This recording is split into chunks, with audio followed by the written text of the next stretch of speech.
à tous et bienvenue sur Starpoint les amis, la nouvelle émission 100% Star Wars. L'émission qui va tout vous dire sur l'actualité hebdomadaire de Star Wars. L'émission aussi sur laquelle on va discuter ensemble, tout simplement, entre passionnés mais aussi entre curieux de cette saga mythique qui nous anime tant.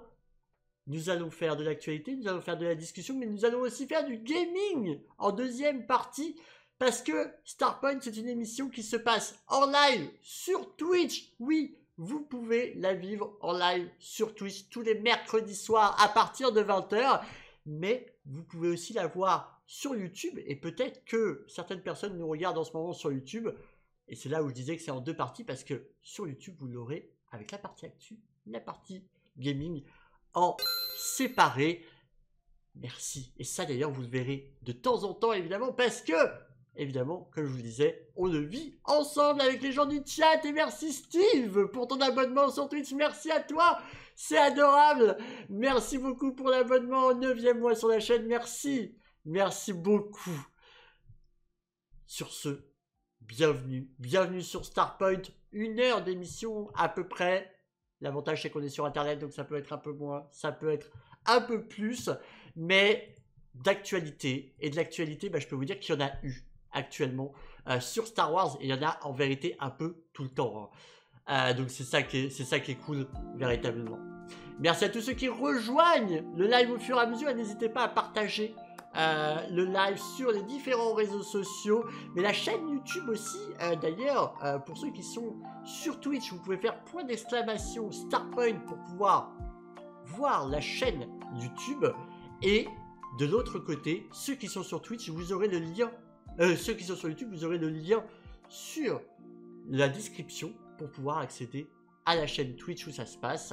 Voilà, donc au moins vous êtes tranquille, vous ne louperez rien. Comment ça va le chat? Est-ce que vous aimez l'habillage de Starpoint? Est-ce que ça vous plaît? Petit hologramme, tac tac, vous allez voir que c'est interactif. Un décor qui changera chaque semaine. Voilà, mais l'hologramme il bougera pas, il est là.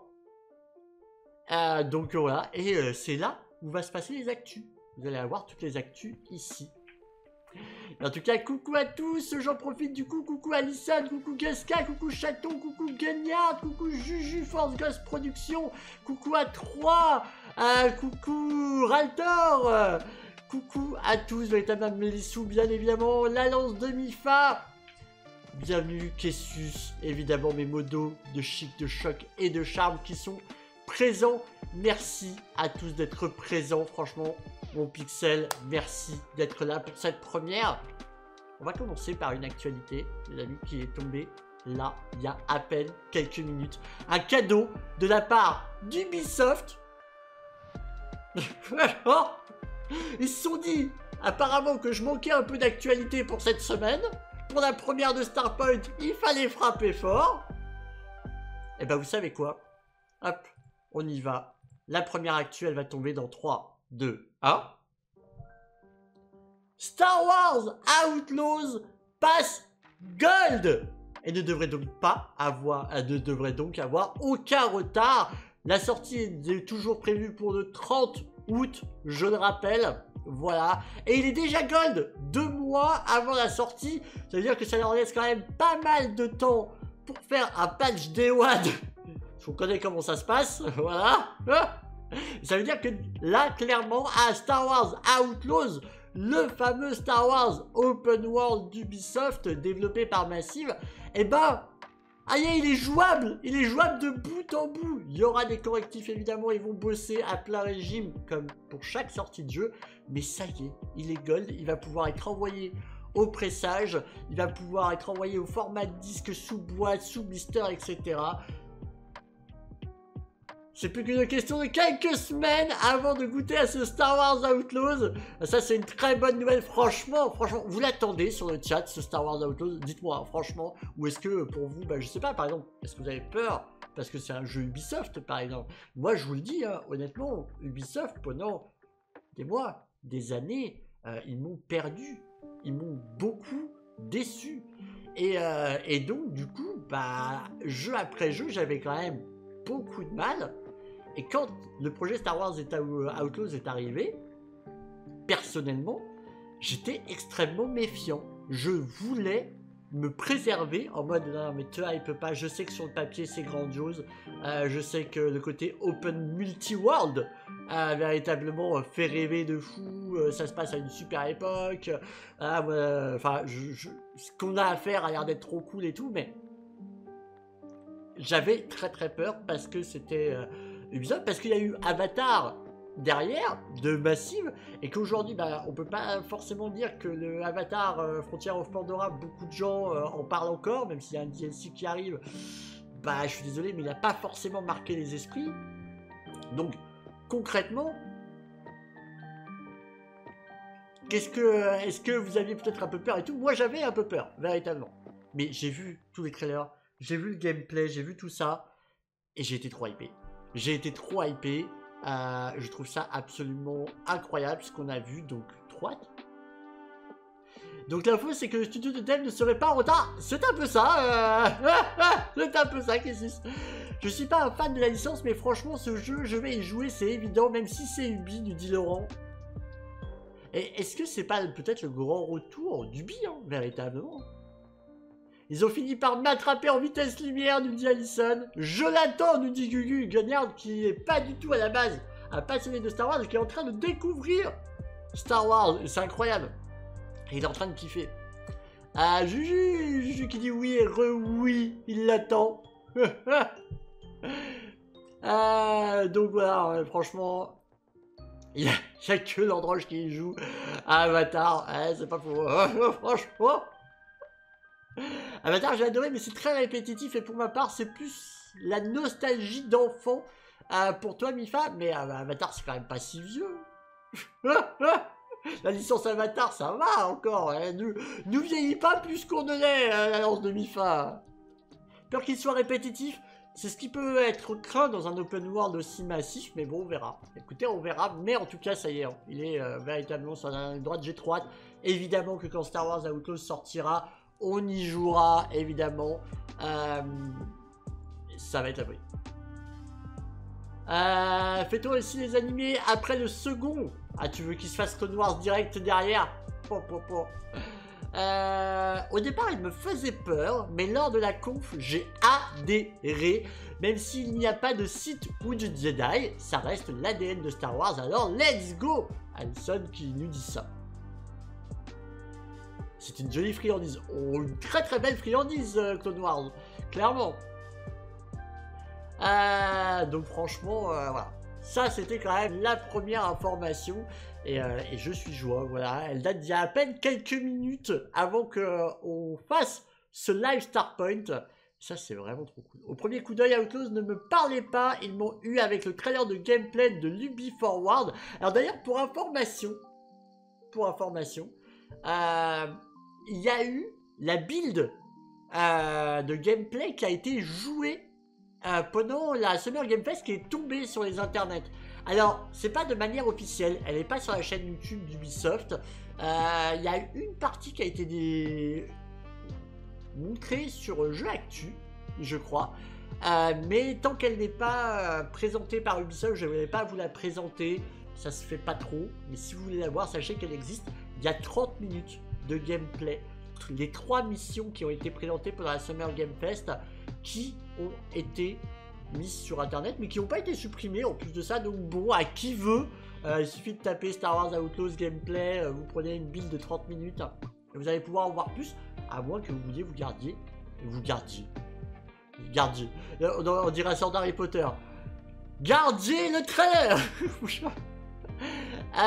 Coucou Maud et coucou Cédric, comment allez-vous? Mais donc voilà, ça c'était pour la première news. Star Wars Outlaws passe Gold, c'est l'information à retenir du moment. On va continuer autour. Regardez les vieux, ça, exactement. On va continuer autour d'une deuxième actualité autour du jeu vidéo. Parce que il n'y a pas que Star Wars Outlaws. Et il n'y a pas que Star Wars Outlaws au mois d'août. Non. il y a aussi Star Wars Bounty Hunter qui revient.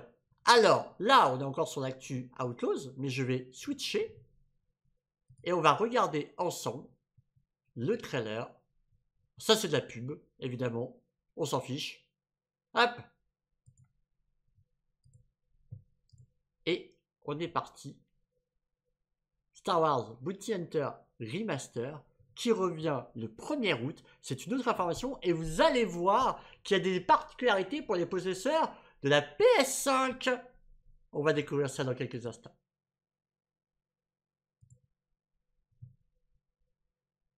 Ah, alors par contre, vous ne devez pas avoir le son. Sur les aléas du direct, bien évidemment. Pourquoi donc? Hop. Tac. Pourquoi vous n'avez pas le son? Alors que normalement, vous devriez l'avoir. Hop, on va réessayer. Et sinon, on passe sur le son du bureau, c'est pas grave. Et ben, on va passer sur le son du bureau, c'est pas grave. Hop. Tac.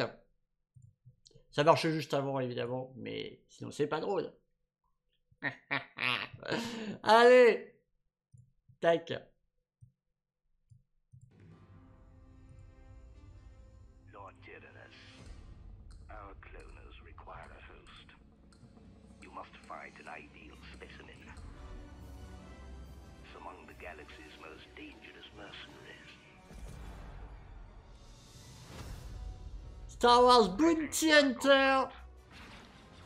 I have a proposition for you.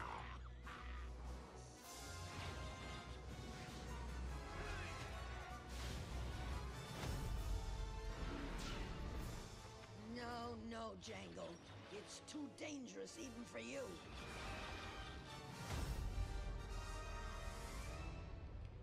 I am the best.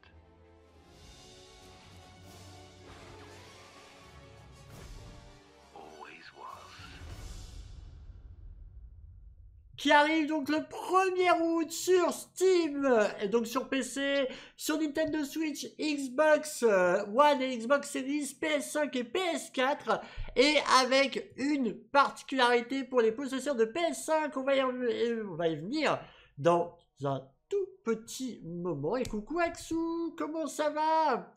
Mais déjà, hype, pas hype, dites-moi là sur le chat là. Le retour de Bounty Hunter, alors c'est pas un nouveau jeu, hein, c'est le remaster du jeu qui était sorti à l'époque sur PS2, donc ça a commencé à remonter. Un beau petit liftage, c'est pas un remake non plus, hein, d'accord, mais le jeu où on va interpréter un Jango Fett avant les événements de Star Wars épisode 2, du Bounty Hunter se passe avant l'épisode que tu vas voir samedi. Donc voilà, où on interprète Jango Fett du coup. Il était sorti aussi sur GameCube et il me semble, oui, c'était toute l'ère PS2. Je n'ai jamais fini à l'époque parce que c'était un jeu prêté par mon voisin, donc j'ai hâte de remettre la main dessus et de finir surtout, il dit Juju. Je peux totalement comprendre. Jamais fait Bounty Hunter ni Diaxu, par exemple. Et alors, il y a plusieurs actus qui vont avec, puisqu'il y a eu un post de blog de la part de PlayStation sur ce fameux retour de Star Wars Bounty Hunter. Tchac! Je ne l'ai jamais fait, ce sera l'occasion, nous dit Allison. Et j'ai cru voir sur Steam qu'il était vraiment pas cher. Il va sortir à 20 balles. Honnêtement, généralement, quand ils ressortent juste des jeux tels quels, ça coûte 10 € à peu près. Et bah là, 10 € de plus, vous avez une édition remaster et vous allez voir qu'il y a des petites nouveautés qui ont été apportées, mine de rien. Ça va, on est d'accord, pour un remaster. Honnêtement, ça va. Et donc voilà, là on est sur le post de blog de PlayStation. Donc premier détail sur les fonctionnalités PS5 parce qu'il y aura des fonctionnalités inédites. Des détails sur les fonctionnalités de la manette sans fil DualSense en jeu et les améliorations graphiques.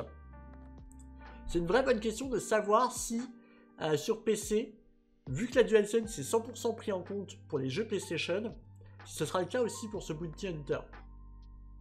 Là, j'ai pas la réponse. Je vous avouerai que je n'ai pas la réponse. Ce sera une bonne question à poser à Aspyr, qui s'occupe du coup du développement de cette remasterisation. Donc, le 1er août, la chasse commence avec Star Wars Bounty Hunter sur PS5 et PS4 et sur les autres consoles. Mais bon, Voilà. On est sur le PlayStation Blog. Ils perdent pas le nord. Alors, qu'est-ce qu'on a au programme? Des améliorations visuelles. L'amélioration des textures graphiques. Afin d'offrir plus de richesse et de texture à l'environnement, nous avons ajouté des plaquages de relief. Cela résulte en un environnement plus riche qui donne une sensation de modernité. J'adore comment ils disent ça. C'est du plaquage de relief. En gros, ils ont le jeu. Et en fait, c'est comme quand on met du papier peint par-dessus un papier peint. C'est littéralement ça qu'ils sont en train de nous expliquer. Hein. Ils avaient les textures dégueulasses et ils ont mis un papier peint plus joli. Voilà, c'est vraiment comme ça qu'ils le disent. Hein. C'est assez drôle. Un sticker, c'est ça. Nouveaux effets de lumière. Ça aussi, c'est très cool. Grâce à un éclairage dynamique, vous pourrez voir plus de couleurs et un impact plus large sur l'ensemble de l'environnement.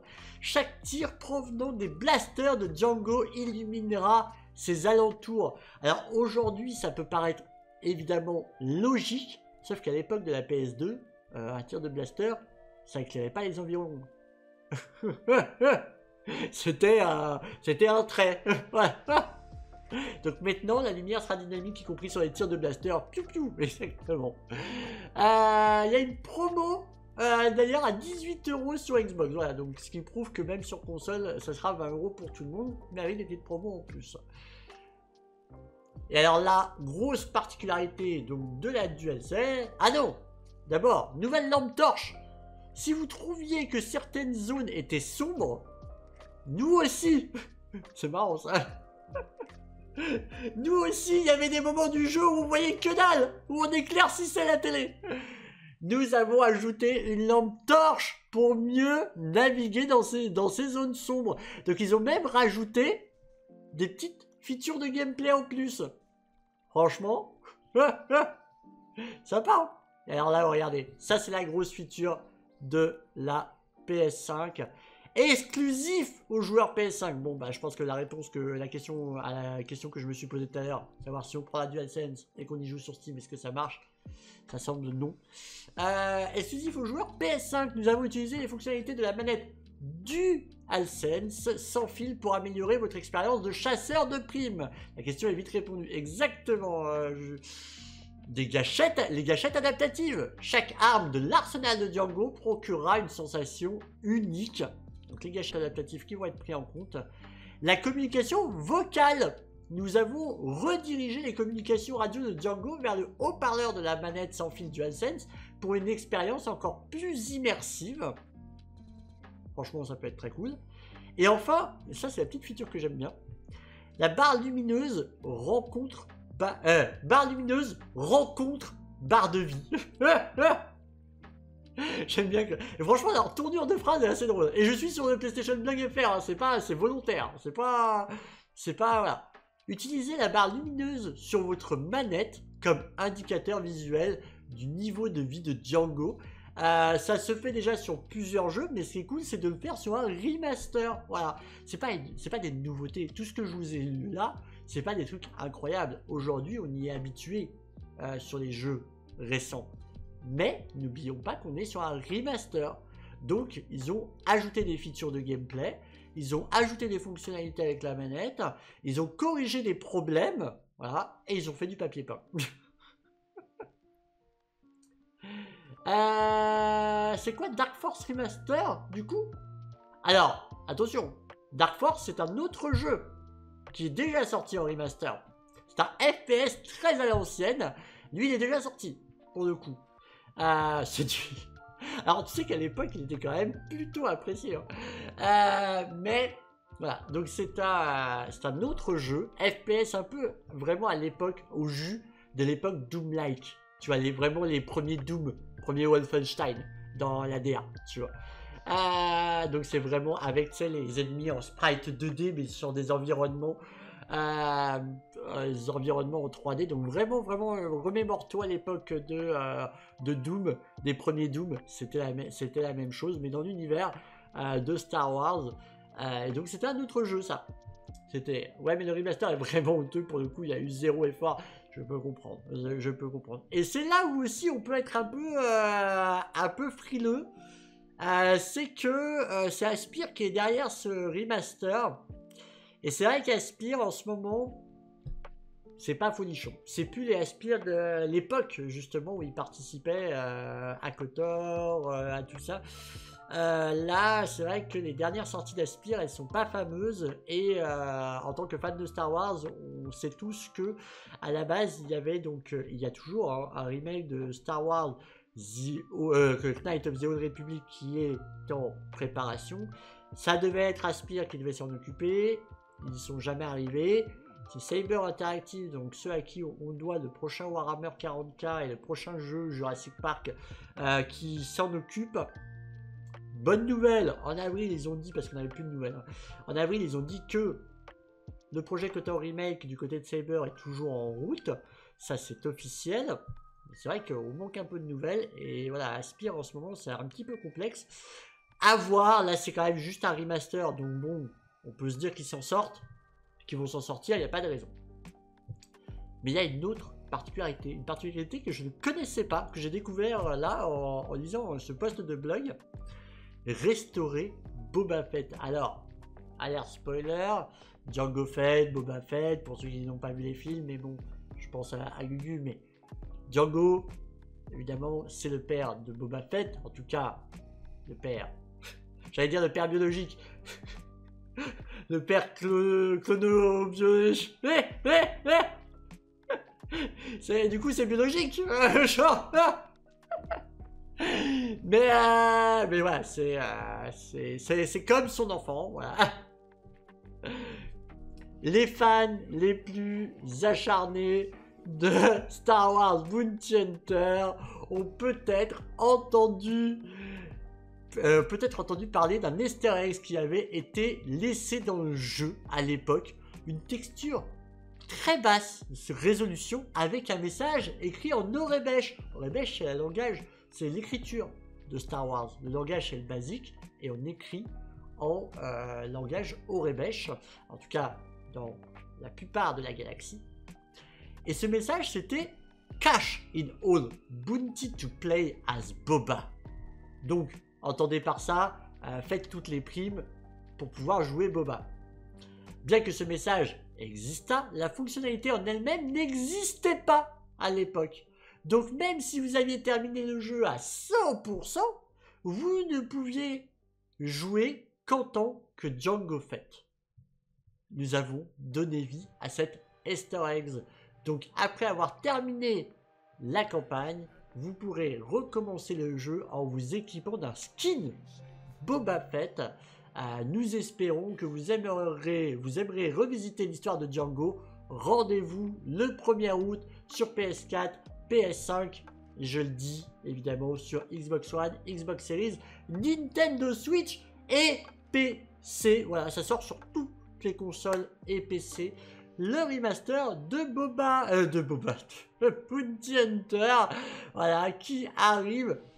Est-ce que vous êtes hypé ou pas là du coup? Est-ce que à la lecture de ces quelques actualités supplémentaires, ça vous a hypé un peu plus ou pas du tout?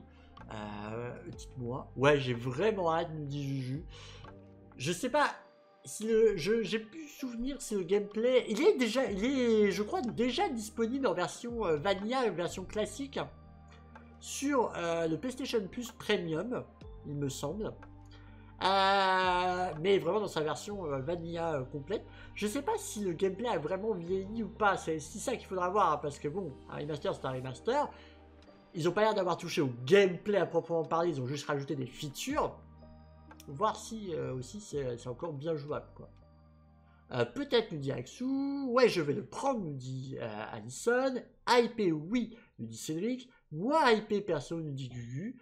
Oui, tu peux déjà y jouer. Oui, c'est ça. Exactement, il est dispo sur le PlayStation Plus Premium. Et puis, il est dispo aussi en version vanilla, je crois, sur GOG et sur Steam. Voilà. Privilégiez toujours GOG. Je le dis, je n'ai pas peur des mots. Et d'ailleurs, la transition va être incroyable avec l'actualité suivante. Priorisez toujours GOG parce que GOG, au moins, leurs jeux sont retestés pour voir si ça fonctionne bien sur toutes les machines. Ils auront tiré la version originale sur Xbox en tout cas. Ah oui. C'est moche. Tu vas voir, c'était pas mal niveau gameplay. J'espère que mes souvenirs ne sont pas faussés. Si elle y était. Ouais. Ah ouais, non mais c'est bien de faire ça. Tac. Pourquoi je vous dis ça? Parce que les amis, il est temps. Il est temps de vous dire que vous pouvez jouer à du Star Wars gratuitement. C'est l'instant qui fait plaisir. Pourquoi qui fait plaisir? Parce que j'ai une première et une deuxième bonne nouvelle. Tac, vous êtes prêts? C'est notre actualité.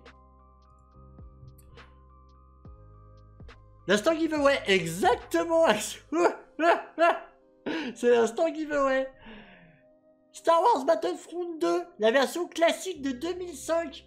Si vous avez un compte Amazon Prime, eh ben il est gratos. À récupérer là jusqu'au 10 juillet. Alors, il reste donc 7 jours. J'aurais posté, pour ceux qui nous regardent sur YouTube, j'aurais posté le Starpoint sur YouTube dans les temps. Donc il vous restera du temps également pour pouvoir le récupérer. Donc, le meilleur jeu de tous les temps, nous dit Juju, bah il est gratos. On est là pour les cadeaux, trop bien. Donc, vous allez juste associer votre compte Amazon Prime directement. Vous allez dans Prime Gaming et hop, let's go. Il est gratos. Il l'avait déjà mis gratuit sur Epic, non? Alors, je crois qu'ils avaient mis la version d'EA gratuite. Pas la version de Pandemic, pas la version classique, je crois. Je dis pas de bêtises. Mais en tout cas, là, il est en dispo gratuit sur GOG. Donc GOG, je persiste, il n'y a aucune OPSP. Hein. Il n'y a aucune OPSP, c'est juste que je me suis retrouvé confronté à plusieurs misères avec les jeux Star Wars sur Steam, les vieux jeux Star Wars principalement, où en fait bah, Steam ne vérifie pas qu'ils tournent toujours sur tous les PC, etc. Alors que GOG, oui. Donc là, profitez-en, c'est la version GOG qui est à récupérer. Donc GOG, c'est une plateforme gratuite, tout comme Steam, d'accord, n'ayez pas peur. Voilà, c'est vraiment, c'est tout aussi efficace que Steam. C'est un launcher de puce, c'est gratuit. Ça oblige rien, c'est un store, exactement comme Steam. Mais vous l'avez gratuitement là-dessus. Coucou Twitch, comment ça va? Donc, il est gratuit, mais c'est pas tout. Là, on est dans la phase téléachat. Parce que oui, ce Star Wars Battlefront 2 là est gratuit et à récupérer en liant votre compte Amazon. Mais, ce n'est pas le seul jeu. Puisque après le 10, on est le 11. Ouais, j'ai fait des maths aussi. Après le 10, on est le 11.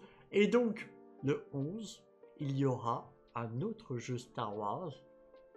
Et pas des moindres. Puisque c'est KOTOR 2. KOTOR 2 qui sera dispo gratos pour tous les abonnés Amazon Prime. C'est incroyable, honnêtement. Donc là, 2 jeux de suite qui vont être offerts du côté de Star Wars. Et c'est des grands classiques. C'est des beaux classiques de Star Wars. Véritablement. Donc Star Wars Battlefront 2 et KOTOR 2, Knights of the Old Republic. Dont on va jouer le 1 dans quelques minutes sur Twitch. T'en as fait des OPSP pour offrir ça à tous les abonnés Amazon. T'as vu ça un peu? Tu as des liens à mettre? Je peux vous trouver le lien. Allez hop, tenez, regardez. Check. Donc pour ceux qui sont sur Twitch, je vous ai mis le lien directement sur le chat. Là, vous allez pouvoir le récupérer. Vous avez juste à vous connecter avec votre compte Amazon et vous le récupérez. Vous avez un code. Il vous file les codes. Voilà, pour avoir les jeux. Et donc, ça, vous faites la même chose à partir du 11 juillet et vous aurez KOTOR 2. Voilà. Plutôt cool. Franchement, du Star Wars gratuit, ça se refuse pas et c'est des grands jeux Star Wars. Donc, véritablement, profitez! Profitez. Je suis désolé pour les joueurs console. Amazon, il faut rien pour la console. J'aimerais bien vous dire, ah mais oui, mais il y a aussi dispo sur PlayStation et sur Xbox et sur Nintendo Switch.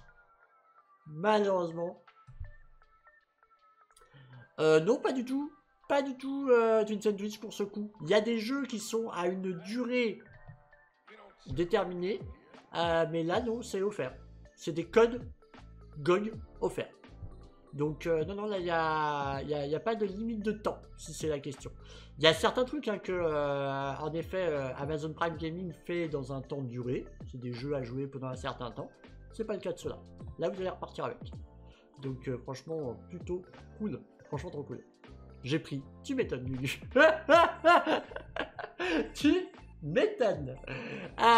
Donc voilà. Et puis alors, petite précision d'ailleurs pour GOG, qui est encore plus importante, c'est que les jeux sur GOG sont sans DRM. Alors là, ça parle pour pas grand monde, je pense, donc je vais essayer d'éclaircir les propos. Sans DRM, ça veut dire qu'en fait, le jeu vous appartient. Vous pouvez récupérer l'intégralité des fichiers. Ils ne sont pas cachés par une sorte de système verrouillé. C'est votre jeu. Vous en faites ce que vous voulez. Donc vous gardez les fichiers. C'est un jeu qui n'a pas de blocage à proprement parler. Donc ça, les jeux sans DRM, voilà, directement, c'est sur GOG. Ben voilà, ça c'était pour la partie un peu gaming. Parce que c'est vrai qu'on a eu un gros morceau gaming, mais que voulez-vous, il y a beaucoup d'actualités autour de Star Wars, autour du jeu vidéo. Et ben franchement, donc ça en faisait partie. Fallait pas se priver. Je suis sûr que ça allait faire plaisir à certains d'entre vous. Allez, on va passer à une grosse discussion. Une grosse discussion, alors là, peut-être que ça va débattre. On prendra un peu le temps là-dessus. Je pense que la partie va en partie. On a rêve avec sous.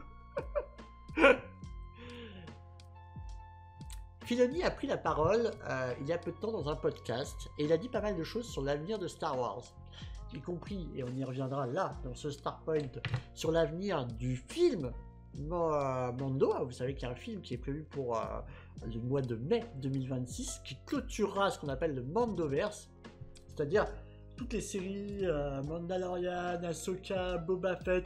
Ils considèrent Skeleton Crew à l'intérieur, vont avoir une conclusion avec ce film qui s'appellera Mandalorian and Grogu. Voilà. Ou Mando et Grogu d'ailleurs, j'ai un doute. Je ne sais plus s'ils ont pas coupé, mais je crois que c'est Mandalorian and Grogu. Donc, qui va clôturer l'arc de ce qu'on appelle le Mandoverse. Donc ça aura lieu en 2026. Donc il a pris un peu la parole pour parler de Ahsoka saison 2, de Mando, etc. Et il a aussi pris la parole sur un sujet qui je trouve est hyper intéressant parce que nous, avant que Starpoint existe et avant qu'on fasse une émission dédiée, on en parlait sur des précédents lives sur Twitch, d'une chose qui me paraît être assez logique, mais vous allez me dire ce que vous en pensez. Attention, vous êtes prêts? Le sujet, lequel est-il?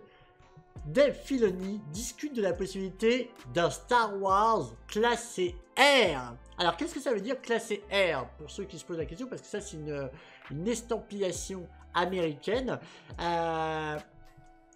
Coucou Raziel, merci pour ta première fois sur le chat et gros bisous à la Belgique. Tu sais que la Belgique est très bien représentée ici, hein. On a des beaux modos belges, mais bienvenue à toi, ça fait trop plaisir. Et donc classé R, c'est classé pour des sujets adultes avec pas mal de sang, avec donc tout un environnement beaucoup plus sombre, vraiment fait pour adultes. On en parle pourquoi? Parce que Disney a validé leur première grosse licence majeure chez Marvel en classé R. Donc ça va être le nouveau Deadpool et Wolverine. Mais franchement, donc c'est voilà, Rated Restricted, c'est ça le classé R. Et qui est Dave Filoni pour ceux qui se posent la question? Eh bien, en plus d'avoir été le bras droit de George Lucas pendant toute sa période, il est aujourd'hui le directeur créatif de Lucasfilm, tout simplement, dans son ensemble, de tout Lucasfilm. C'est le directeur créatif, il a été élu il y a quelques temps de cela, mais il a participé évidemment au développement de toutes les dernières séries Star Wars, animées et live action, et aujourd'hui c'est lui qui chapeaute tout ça. Voilà. C'est 17 ans et plus, voilà, merci pour la précision Axou, donc le classé R. Et donc se pose la question, après du coup cette libération de la part de Marvel grâce au nouveau film Deadpool et Wolverine, de faire un film classé R, est-ce que ça peut arriver du côté de Star Wars, est-ce que, maintenant que ça a des séries un petit peu plus sombres aussi, hein, avec Andor, on le voit par pas mal d'aspects aussi du côté de The Acolyte, est-ce qu'on pourrait aller jusqu'à du R, avec du gros sang qui tâche et tout? Lors d'une interview sur le podcast Happy and Confused, Dave Filoni, directeur de la création de Lucasfilm, a évoqué la possibilité d'une série ou d'un film Star Wars classé R, partageant qu'il pensait que l'idée était intéressante et qu'elle devait être vraiment bien faite.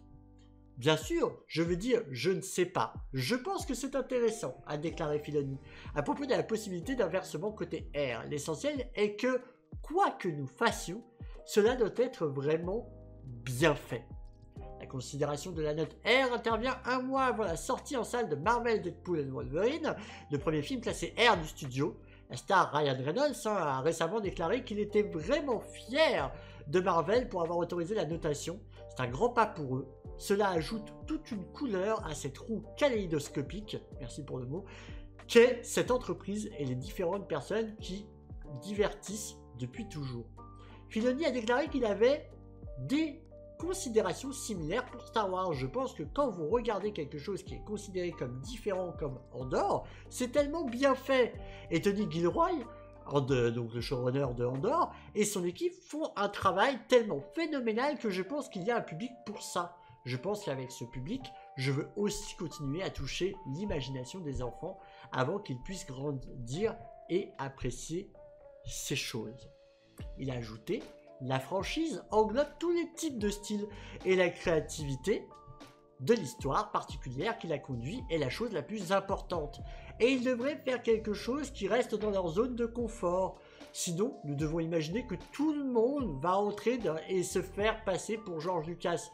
Filoni a déclaré qu'il avait appris de George. Mais je ne suis certainement pas le même que George. Lorsqu'il s'agit de faire des films, c'est un talent générationnel, unique en son genre. J'aime les loups et je les ai mis dans mon Star Wars. Alors là, il fait référence à Star Wars Rebelle avec les Lot loups. Nous sommes juste différents et ce n'est pas grave. Merci. Ce n'est pas grave, c'est que du divertissement. Mais il existe des principes concernant les choix, le fait d'être une bonne personne, le fait d'être plus altruiste et de surmonter ses peurs. Et ceux-ci sont intemporels, quel que soit le style dont vous parlez. Alors ça, c'est les propos de Filoni à propos du classé R. Il est absolument pas contre, à la seule et unique raison que ça soit bien. Et alors là, je vous pose la question. Est-ce que vous vous dites c'est hors de question, Star Wars ça doit rester globalement tout public? Je rappelle pour la petite anecdote qu'aux États-Unis, Star Wars c'était tout public jusqu'à l'épisode 3. À la base, de l'épisode 4 à l'épisode 2, tout public, et il est passé à plus 13 à partir du Star Wars épisode 3. Alors on comprend pourquoi, la fameuse scène. Puis la violence quand même du retournement de situation. Mais bon, voilà, on a quand même un Anakin qui finit en barbecue. Je suis d'ailleurs encore surpris de me dire qu'il s'est permis ça quand même à l'époque. Quand tu te dis, quand vous étiez avec vos... Enfin, j'imagine le père avec ses enfants. Allez les enfants, on va aller voir Star Wars. Mais vous inquiétez pas, Star Wars c'est des petits Ewoks, c'est mignon. Je t'aime. Faudrait qu'il brûle, que toute sa peau brûle. Je t'aime. Cache tes yeux, petit. La violence. Donc, après l'épisode, du coup, épisode 3 et plus, c'est passé à plus 13. Et on comprend un peu plus pourquoi. Mais donc du coup ça a mûri avec son époque, un peu comme Harry Potter finalement, qui chaque film grandissait avec son public, ça a grandi aussi. Ce qui ne veut pas dire, et c'est ce que dit très bien Filoni, ce qui ne veut pas dire qu'il n'y aura plus de trucs bon enfant, tout public, familial, que d'un coup du jour au lendemain, tout va disparaître. C'est pas du tout ça ce qu'il dit. C'est, il en faut pour tous, et surtout par proposition. Est-ce que la proposition est intéressante? Est-ce que ça vaut le coup? Oui.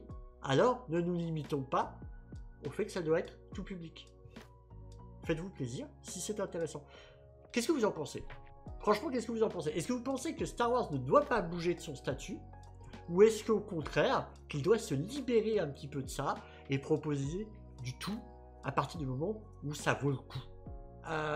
Moi, je vous avais donné mes impressions et je vous avais dit à quel point, en fait, même un Star Wars film d'horreur me ferait envie. Je vous avais raconté un petit peu l'idée d'un Star Wars un peu à Dead Space. Et je sais qu'il y a un roman qui est un peu comme ça. Et puis il y a eu un épisode, et je sais plus si c'est Clone Wars ou Rebelle, ou même peut-être les deux, où il y avait eu une sorte de... je vais arriver d'embryon qui rentrait dans la narine des clones et qui voilà, les mutait. On peut totalement imaginer un univers à Dead Space horrifique, une sorte de huis clos dans un destroyer où les clones sont contaminés, où on joue le dernier clone encore en vie du destroyer. Enfin, ça pourrait être tellement bien, vraiment tellement bien. Et enfin, moi, je kifferais, honnêtement.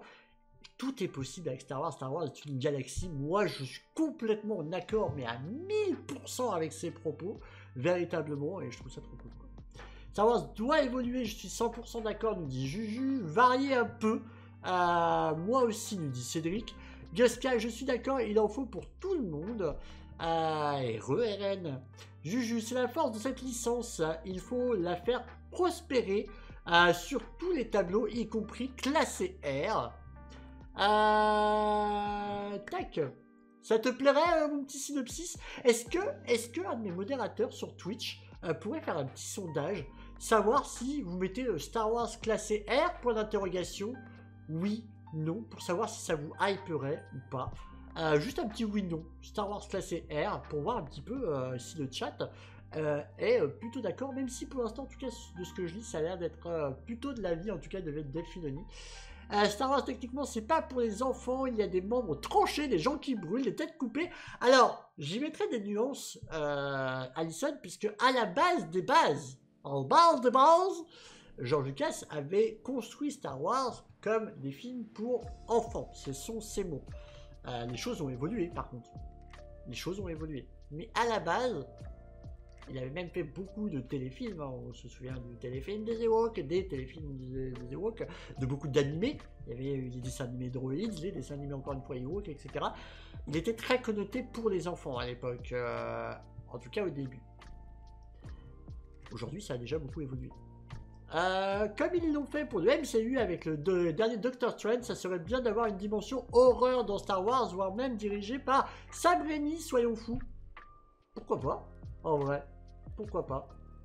Quand tu parles de dimension, par contre, tu parles de multivers, et là, je serais pas pour. Alors, moi, ça me dérange pas que ça fasse partie de ce canon-là. Véritablement, pour moi, voilà, un canon dans... que ce soit canon et dans l'univers là, me va. Je veux pas trop partir, même si je sais que la porte a été ouverte de potentiels multivers.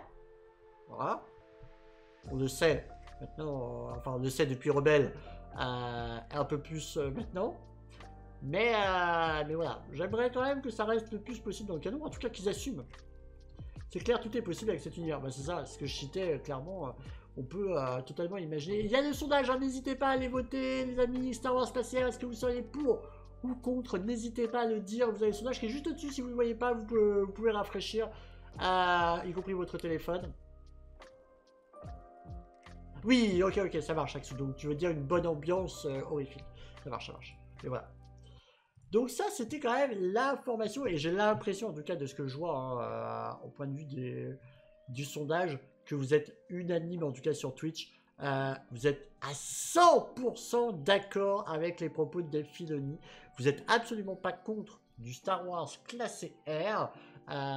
Donc, véritablement, qui ouvrirait ses portes à des choses beaucoup plus dark, sombre, limite gore, horrifique.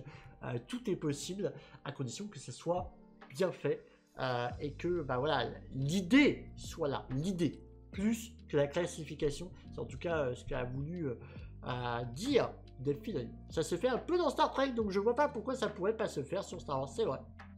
Mais ils tendent à chaque fois, hein. Et coucou Aurel, ils tendent toujours à, je vous le dis, dans les animés, il y a toujours un ou deux épisodes horrifiques pour chaque animé. Il y en a dans Bad Batch, il y en a dans Rebelle, il y en a dans Clone Wars.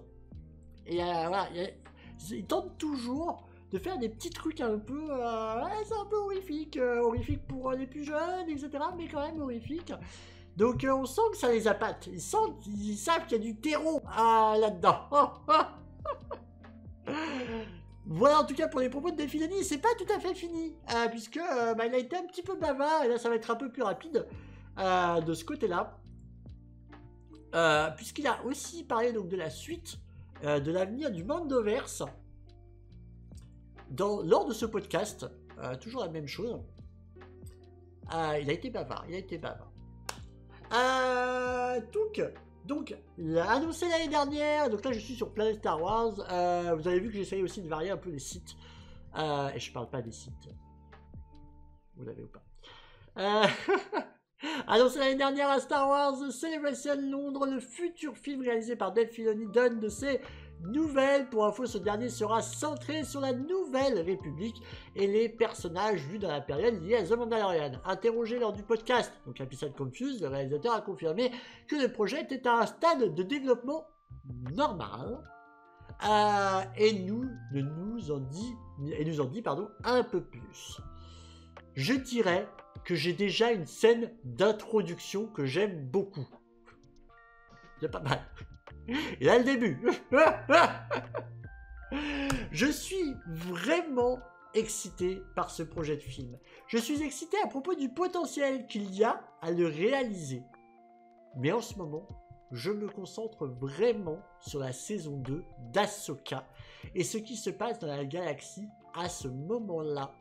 Mais je suis excité et c'est drôle parce que de temps en temps, j'obtiens quelque chose de personnes disant sur le web de quoi parlerait mon film. Et je me dis, oh, c'est intéressant. Je devrais lire et voir s'il y a des bonnes idées là-dedans. Mais je ne le fais jamais. Je préfère rester loin de ça. Et alors ça, c'est très intéressant ce qu'il dit. Parce que c'est vrai que quand on annonce la production d'un film, eh ben on a toute une fanbase qui a tendance à imaginer ce que ça va être.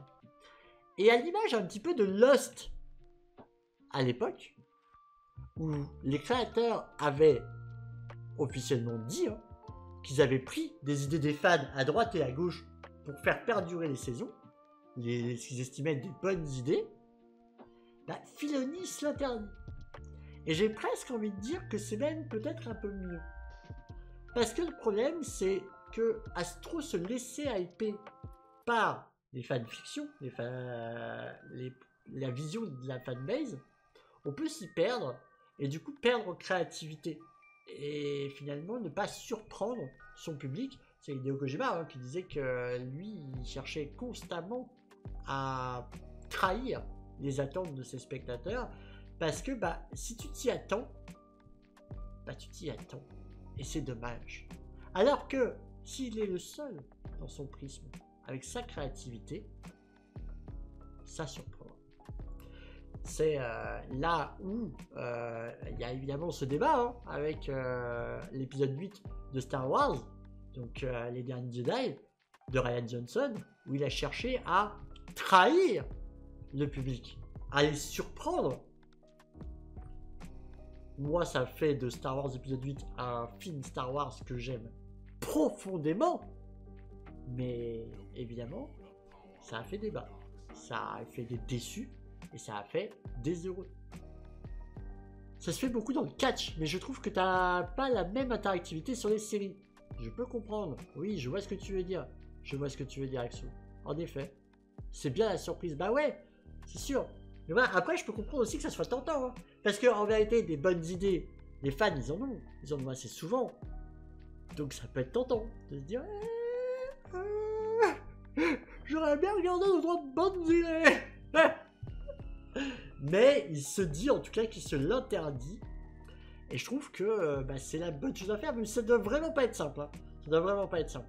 C'est sûrement devenu relou pour eux de devoir constamment prendre les gens à contre-pied. Ouais, c'est vrai aussi. Après, je pense que là, ce qui se dit, c'est surtout qu'il faut qu'ils s'écoutent. Plus que prendre les gens à contre-pied, qu'ils s'écoutent lui. Plus que de se laisser... Perso, j'ai beaucoup aimé le 9, nous dit Alison. Alors, ça divise un peu plus, pour le coup. J'ai été très déçu du 9 personnellement, mais après, c'est l'avantage de savoir. Tu sais, les mêmes gens, il y a des mêmes gens qui vont adorer le 9 et qui vont pas aimer le 8. Moi, je fais partie de ceux qui ont adoré, le 8. Il en faut pour tous. Et véritablement, voilà, t'as kiffé le 9. Hein. Et à partir de là, voilà. Donc c'est pour ça que, en gros, faut pas trop se pencher sur ce que veulent à tout prix la fanbase, bah, sinon t'es perdu un peu.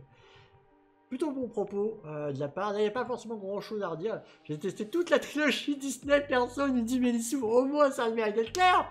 Mais t'as raison de le dire si c'est ton avis, et il n'y a pas de souci, je comprends très bien.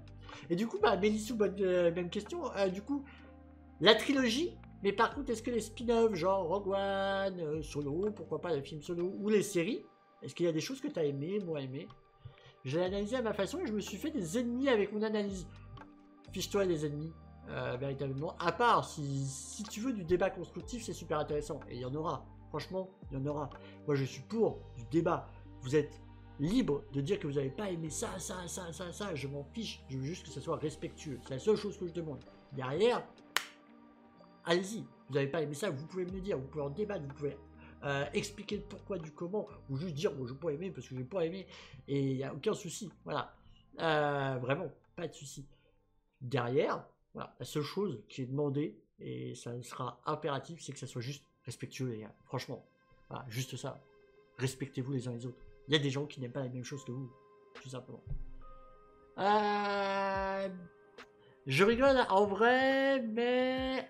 Attends. Moi, j'avais pas détesté le 9, nous dit Axou. C'est ça, chacun ses goûts. Il faut ignorer les concerts, ouais, totalement. J'ai juste vu la série sur Obi-Wan sur Disney+, j'ai trouvé ça cool, mais apparemment la fanbase n'a pas trop aimé. Mais encore une fois, Mélissou, qu'est-ce que tu entends par fanbase? Il y en a qui ont aimé, il y en a qui n'ont pas aimé. Coucou. Après ça aide, Obi-Wan est l'un de mes personnages préférés de Star Wars, mais moi je peux mettre Rogue One dans mon top 3. Et si toi tu as bien aimé, en fait, voilà.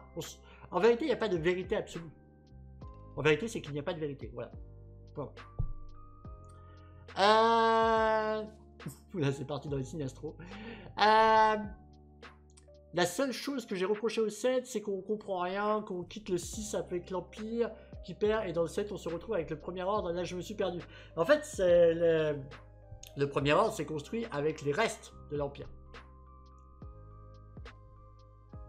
Aimer un truc, c'est très subjectif. Exactement, dans 2020. Mais complètement. Complètement. Ça, c'est vraiment un truc... extrêmement important à se dire. On va quitter sur deux dernières petites infos. Une que je trouve extrêmement rigolote et que je voulais vous partager. Vraiment. Et ces deux infos concernent autour de la série The Acolyte, qui a lieu en ce moment, dont le 6e épisode, à l'heure où on fait ce live, est apparu, que j'ai vu, que j'ai beaucoup aimé, que justement, les fans de chez fans de l'univers étendu vont, à mon avis, beaucoup aimer, parce qu'il y a énormément de références, donc ça c'est très très très important. On ne spoilera pas, hein, je ne spoilerai pas The Acolyte, on fera, et vous inquiétez pas, les actualités qui sont ici présentes ne spoilent pas du tout The Acolyte. Donc voilà, ça rassurez-vous, on n'est pas là pour spoiler. Si un jour on doit spoiler, de toute façon je vous avertis. Donc soyez tranquilles. Là c'est juste deux infos qui sont assez intéressantes et qui se profilent autour de la série The Acolyte. Cette première, qui est une petite anecdote que je trouve très très drôle. Mais avant, Maud, j'ai beaucoup aimé les séries, mais je n'ai pas encore vu la dernière, nous dit Maud. Elle n'est pas terminée, il reste encore 2 épisodes pour The Acolyte. Tu dois arrêter de faire ça. L'actrice de Star Wars The Acolyte recadrée sur le tournage. Et alors franchement, on va dire ça, et je vous assure que c'est très très drôle, véritablement. Présente dans la série Star Wars The Acolyte, l'actrice Daphne Keane. Alors pour ceux qui ne voient pas qui est l'actrice, c'est celle qui a joué la fille dans le film Logan. Très bon film d'ailleurs, qui rappelle un peu The Last of Us par certains aspects. Mais le film Logan des X-Men, où on a vraiment le Logan bourru interprété par Hugh Jackman, et il y a cette petite fille, et ben en fait c'est Daphne Keane qui a bien grandi, mine de rien, depuis tant que le temps passe vite, mais qui joue une Jedi. Qui joue d'ailleurs une Padawan, donc Jackie dans la saga. Donc l'actrice Daphne Keane a eu du mal à cracher son enthousiasme durant le tournage, à tel point qu'il fallait la reprendre sur le plateau. Daphne Keane, de mutante à Jedi avec Star Wars The Acolyte. The Acolyte est la nouvelle série, ça on s'en fait, je vous l'ai dit là juste là. Sa dernière avait été révélée à 12 ans, donc dans la série Logan, etc. Ça, on s'en fiche un peu. Voilà. C'est là qu'on va aller. C'est là que c'est important. En effet, durant le tournage, Daphne Keane a eu l'occasion de manier un sabre laser. Plus d'une fois, l'actrice aurait mis un peu de côté son professionnalisme et se serait mise à imiter le fameux bruit de l'arme de Jedi, comme tous les fans ont déjà pu le faire dans leur jeunesse, pas que dans leur jeunesse. Je continue. Et comme elle le faisait lorsqu'elle était enfant, qu'elle jouait avec des bateaux dans la rue en imaginant tenir un sabre. Sauf que sur un plateau, au moment de filmer, c'est évidemment à éviter. On m'a souvent reproché de faire le bruit avec ma bouche. Les premières fois, je le faisais et on me reprenait à chaque fois en disant « Tu dois arrêter de faire ça !» Mais c'est pas tout. Et franchement, déjà on fait une pause là-dessus. Je trouve ça très très drôle. Et franchement, je serais pareil qu'elle. Bien sûr que je ferais... Franchement, je serais pareil qu'elle. Vraiment, je ne peux absolument pas lui en vouloir. Lorsqu'elle ne faisait pas le bruit du sabre devant la caméra, Daphne Keane se montrait trop souriante, oubliant presque son personnage et la scène à filmer. Je n'arrêtais pas de sourire, j'étais tellement excité et quelqu'un venait sans cesse me voir pour me dire « Daphne, tu dois arrêter de sourire, tu te bats contre quelqu'un » et je disais « Ouais, je sais, désolé, mais c'est tellement amusant, j'adore ça !» Et je vous ai pas montré, désolé. Hop là, mais bon, c'est l'article.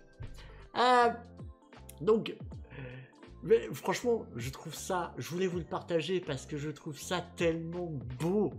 Tellement beau. Et c'est ça Star Wars, les amis. C'est ça.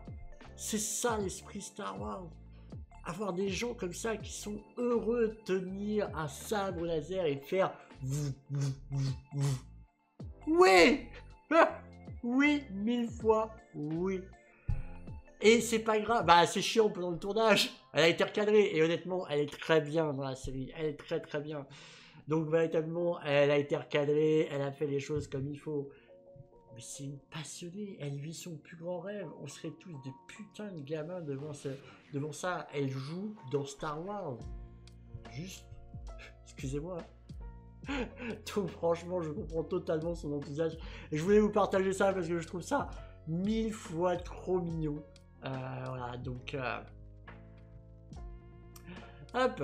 Donc ça, c'était donc un article de ciné-série. Beaucoup de gens qui ont connu la saga dans les salles et qui se sont retrouvés à y avoir un rôle, mais la même, je serais comme une dingue. Non mais on est d'accord, complètement juju. Si certains acteurs avaient le quart de sa passion, on n'en serait pas là. Alors... Je sais que, par exemple, il y en a certains qui disaient oui, il faut connaître Star Wars, il y a des acteurs, ils racontent n'importe quoi et tout ça sur Star Wars et tout. En vrai, c'est pas grave, on s'en fout, si ça reste des rôles avant qu'un film existe, et ben il n'y avait pas d'avant. Donc voilà, certains ne peuvent ne pas connaître forcément, voilà, tant qu'ils sont bons acteurs et qu'ils font les lignes et le rendu en termes d'émotion qu'on leur demande. Mais c'est vrai qu'en plus de ça, si t'es fan, c'est trop beau. Et elle met un enthousiasme débordant, comme tu le dis, Aksu. Et ça donne, franchement, elle joue très très bien. Elle joue extrêmement bien. Alors, on n'aura pas eu les offs. On ne sait pas combien de prises elle a dû faire. Mais en tout cas, les prises sont superbes. Donc franchement, bravo à elle. Et pour conclure, les actualités de ce premier Starpoint, les amis. C'est incroyable. La dernière actualité, je ne pouvais pas passer à côté de cette actualité qui a un peu plus d'une semaine, hein, on va pas se mentir. Mais... évidemment, il n'y avait pas de Starpoint avant. Il fallait bien que je vous en parle. Leslie Headland, la showrunneuse, réalisatrice de la série The Acolyte, a dit quelque chose. Qui a fait bondir la fanbase Star Wars.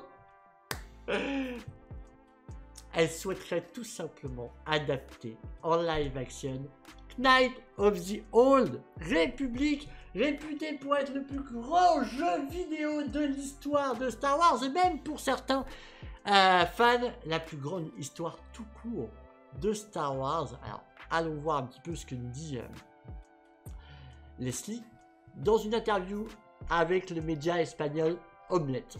Ça ne s'invente pas. Leslie Headland a fait connaître sa passion pour KOTOR. Et on le sait, sa passion pour KOTOR. Elle transpire sa passion pour KOTOR.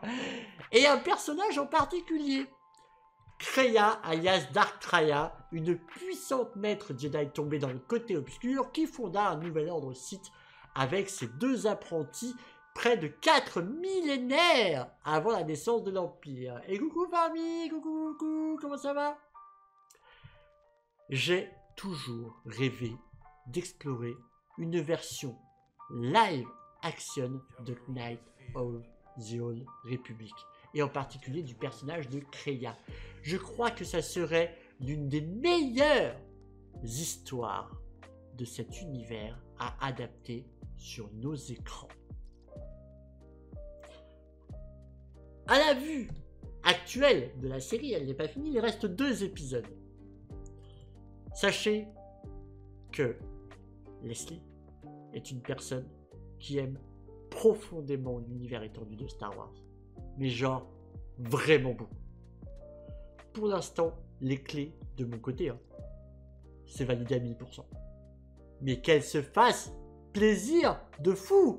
Le jeu va pas faire son retour, d'ailleurs, comme on le disait, il y a bien un remake qui est prévu, mais qui a eu des gros soucis de développement avec Aspyr, qui est passé aux mains de Saber Interactive, donc aujourd'hui ceux qui développent le Warhammer 40K qui va sortir le 9 septembre, meilleur jour de l'année, et le Jurassic Park Survival. Donc c'est eux qui vont s'en occuper cette fois-ci du remake de KOTOR, ils sont dessus.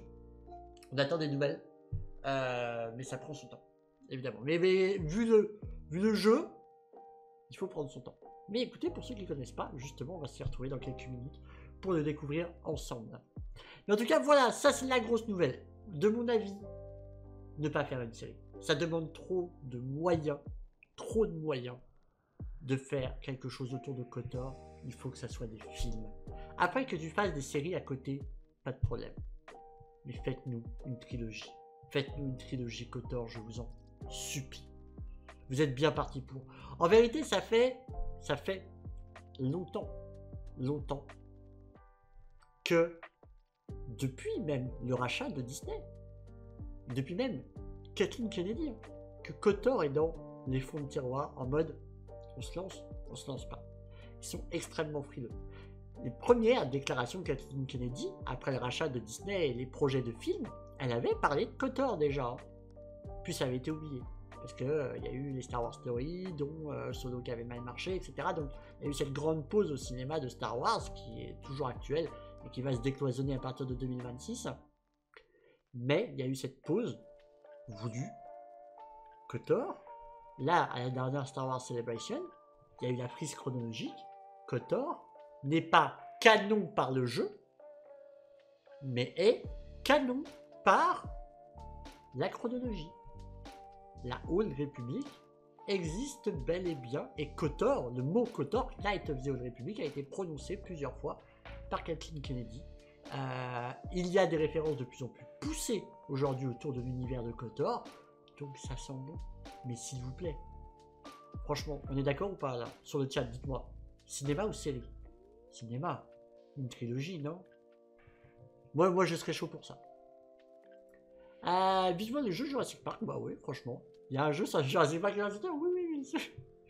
Parce qu'il me semble qu'il était sur Xbox première génération, si je dis pas de bêtises. Exactement, Alison. KOTOR, c'est coton de le faire, j'ai l'impression. Bah en fait, c'est l'histoire de. Tu parles du jeu. Ouais, il a connu beaucoup de difficultés. Mais bon, c'était Aspyr au début, et franchement, je suis un peu soulagé que ce soit plus eux, en vérité, qui soient derrière le projet. Il faut que je fasse les jeux Star Wars. Par quoi commencer, Captain? C'est une très bonne question. Tu parles des jeux. Toi, t'as vu déjà tous les films, Aurel? On est d'accord. Dans les jeux, il y a quand même... c'est très étendu. Il y a vraiment de tous les styles. Moi, franchement, si tu... Moi, alors, tu veux que je te dise? C'est bête ce que je vais te dire. commence par celui qui arrive, Star Wars Outlaws. C'est un open world Uncharted-like, avec un gameplay simplifié. Ça va être agréable à jouer, ça va être vivant. Tu vas vraiment... Parce que par exemple, là, on va aller voir KOTOR, c'est du RPG, vous allez voir. C'est du BioWare, hein, c'est BioWare qui est derrière. Donc, vous allez voir que c'est plus technique. Peut-être un peu plus usine à gaz pour certains. Là, Star Wars Outlaws est fait pour du grand public. Donc franchement, tu peux patienter et te jeter sur Outlaws. Je pense que ça pourrait être véritablement quelque chose de très cool. Avec en plus cet aspect un peu Uncharted-like, ça peut être vraiment sympa. Battlefront 2, pourquoi pas, si t'aimes le FPS, c'est un excellent jeu. Véritablement, y compris celui de EA Dice, hein, véritablement, il est très bon. Il est aujourd'hui plus cher du tout. Il a un mode solo qu'on se fera très probablement pendant les Starpoint également. Putain, la revanche des sites, il faudra qu'on se le fasse aussi celui-là. Là, ils sont un petit peu plus vieillissants, ceux-là, un petit peu plus difficiles, je dirais, à prendre en main aujourd'hui. T'as les Jedi Fallen Order, t'as Star Wars Fallen Order, vraiment, avec l'histoire de Cal Kestis, qui est très simple. À part le niveau, si tu montes le niveau de difficulté, il peut être très dur, mais il est très agréable à prendre en main. Et ça te raconte la période de la purge Jedi, donc entre l'épisode 3 et 4. C'est récent. C'est agréable à prendre en main. Donc pourquoi pas. Star Wars, la revanche des Sith, je n'ai pas fini, il est dur. Ils sont durs les jeux de l'époque. Hein.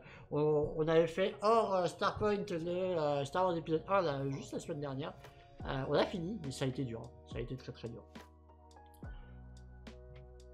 Les amis, il est temps de vous dire que ce premier Starpoint est terminé. Voilà. Pour la partie actualité.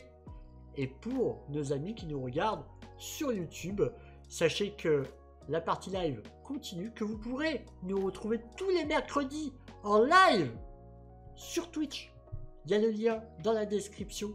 Si ce premier épisode de Starpoint vous a plu, vous pouvez mettre le petit pouce vers le haut, mettre un beau commentaire pour aider l'algorithme, parce qu'en plus c'est une chaîne toute neuve, toute nouvelle. Voilà, donc elle a besoin d'être poussée, donc si vous avez aimé, c'est comme ça que ça se passe. N'hésitez pas à partager, à dire que Starpoint maintenant ça existe, que ce sera là toutes les semaines, tous les mercredis à partir de 20h en live et sur la chaîne YouTube en rediffusion. Voilà, donc merci d'avoir suivi ce Starpoint. Nous on va continuer avec ceux qui sont sur Twitch. On va faire un petit 5-10 minutes de pause et puis après on va passer dans la partie jeux vidéo. Pour ceux qui sont sur YouTube, vous l'aurez aussi, la partie jeux vidéo, mais en décomposé. Voilà, et nous on va se lancer sur KOTOR. Et ouais, le seul, l'unique, le jeu préféré des fans de Star Wars. Merci d'avoir suivi Starpoint. Le numéro 1 est fini. À la semaine prochaine.